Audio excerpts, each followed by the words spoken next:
पुण्याचा पारा आता 40च्या पार गेला। दुपारच्या वेळी शहरातले रस्ते ओस पडलेले दिसतात। पुढच्या काही दिवस उष्णतेचा इशारा देण्यात आलाय। पुण्यामध्ये उन्हाचा पारा आता 40च्या पार गेला। दुपारच्या वेळी रस्ते ओस पडू लागले असून नागरिक आता घामाघूम झाले। वाढत्या उष्णतेचा पुणेकरांच्या दैनंदिन जीवनावर काय परिणाम होतोय हे जाणून घेण्यासाठी थेट नागरिकांशी संवाद साधला आमच्या प्रतिनिधींनी। पाहूया।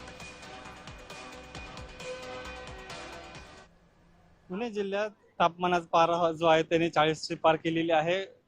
वाढत्या तापमानामुळे नागरिकांचा जे आहे त्या हाल अतोनात होताना पाहायला मिळत आहे। अतिशय ऊन जे आहे ते पुणे जिल्ह्याच्या वेगवेगळ्या भागामध्ये होताना आपल्याला पाहायला मिळत आहे आणि वाढत्या उन्हापासून काहीसा दिलासा मिळावा यासाठी नागरिक जे आहे ते थंड पेय पिण्यासाठी गर्दी करताना आपल्याला पाहायला मिळत आहे। आपल्यासोबत काही नागरिक आहेत, त्यांच्याशी आपण बातचीत करूया।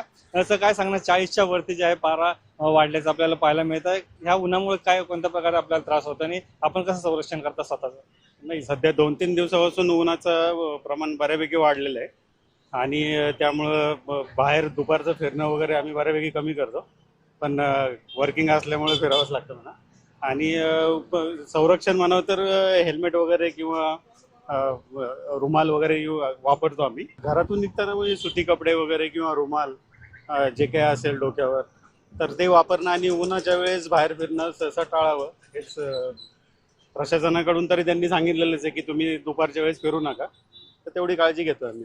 कॅमेरामन दीप मिश्रासह अविनाश परब, जय महाराष्ट्र न्यूज, पुणे।